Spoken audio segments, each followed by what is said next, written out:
السلام علیکم، بسم اللہ الرحمن الرحیم۔ بڑی عید کی آمد ہے، ماشاءاللہ قربانی کے لیے لوگ جانور خرید رہے ہیں، اور ہر بچے بڑے شوق سے جو ہے وہ عید کی خوشیاں منانے کے لیے جانور بھی لے رہے ہیں، اور جس کو جانور بکرا اچھا لگ رہا ہے، گائے اچھی لگ رہی ہے، دمبا اچھا لگ رہا ہے، وہ خرید کر بچے بڑے سب اپنے گھروں میں لا رہے ہیں، اسے چارہ کھلا رہے ہیں، اسے نہلا رہے ہیں، اسے تیار کر رہے ہیں۔ ہے تو جانور ہے نا، لیکن کیا ہے کہ اس کو نسبت ہے قربانی سے یا سنت ابراہیمی سے، اس لیے اس جانور کا احترام، اسے نہلانا دھلانا، اسے گھر میں رکھنا، اس کو گھمانا پھرانا گلیوں میں، بچے اس سے مانوس ہو جاتے ہیں، اور جس دن اس کو ذبح کیا جاتا ہے وہی بچے چہرے ظاہر سے انس ہو جاتا ہے، اس سے محبت ہو جاتی ہے بکرے سے، تو ایک نسبت بھی ہے اس بکرے کو جناب اسماعیل علیہ السلام، حضرت ابراہیم علیہ السلام کی قربانی سے، تو اس کی ایک برکت بھی ہوتی ہے۔ تو سب جو ہیں وہ اس میں مطلب کہ ظاہر ہے کچھ لوگ بچے جو ہوتے ہیں وہ افسردہ ہو جاتے ہیں جب ذبح ہو جاتا ہے، روتے ہیں۔ بہرحال یہ تو ایک فطرتی عمل ہے کہ جس سے پیار ہوگا تو انسان اس کے لیے اس کے مطلب ذبح ہونے پہ یا اسے دنیا سے چلے جانے پہ افسوس ہوتا ہے۔ یہ ساری چیزیں عید تک، بڑی عید تک لوگ سمجھتے ہیں بڑی اچھی ہے، عبادت ہے، نیکی ہے، ثواب ہے، ٹھیک ہے، کیونکہ اسے پیغمبر کے بیٹے سے نسبت ہے، حضرت اسماعیل علیہ السلام سے۔ یہ ہو گیا، سب ہو گیا، قربانی ہوگی، سب کچھ ہو گیا، رونا پیٹنا جو ہو گیا بچوں کا ظاہر ہے ہو گیا، اس پہ کوئی فتویٰ نہیں، کوئی شرک نہیں، کوئی بدعت نہیں رونے پہ، جو روتے ہیں بچے اس کی محبت میں، ہونا بھی نہیں چاہیے، ظاہر ہے محبت ہو جاتی ہے تو فتویٰ ہونا بھی نہیں چاہیے۔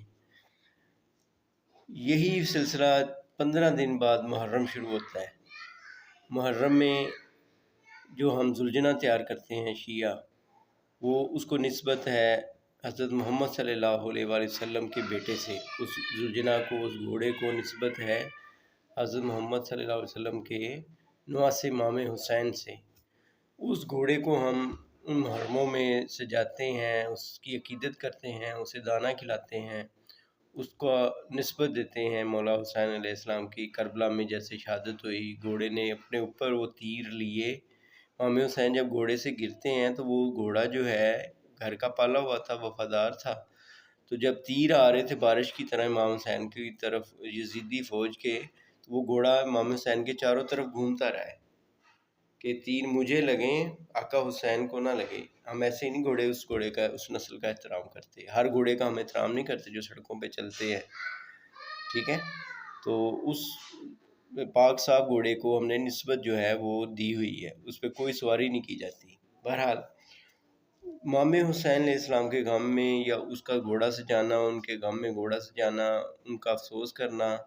یہ اس پہ شرک اور بدعت کے فتوے فوری لگنا شروع ہو جاتے ہیں۔ یہ نہیں دیکھا جاتا کہ کربلا میں آل رسول کے ساتھ کیا ظلم ہوا،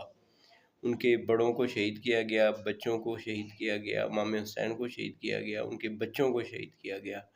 اور ان کی عورتوں کو یزید نے پورا 1 سال اپنی قید و بند میں رکھا، پورا 1 سال۔ بی بی زینب، بی بی سکینہ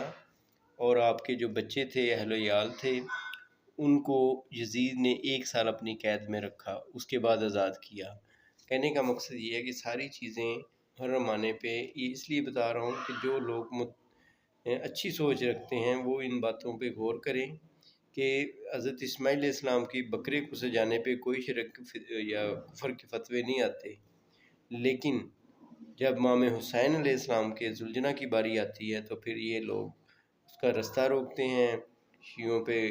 کفر کے فتوے لگاتے ہیں۔ کیا وہ ہم کسی اور سے نسبت دیتے ہیں؟ ہم بھی تو نبی کے بیٹے سے ہی دیتے ہیں نا، مولا حسین سے دیتے ہیں، ان کے ساتھ کربلا میں ظلم ہوا۔ اللہ تعالی ہم سب کو ہدایت دے۔ بہت شکریہ، اللہ حافظ، یا علی مدد۔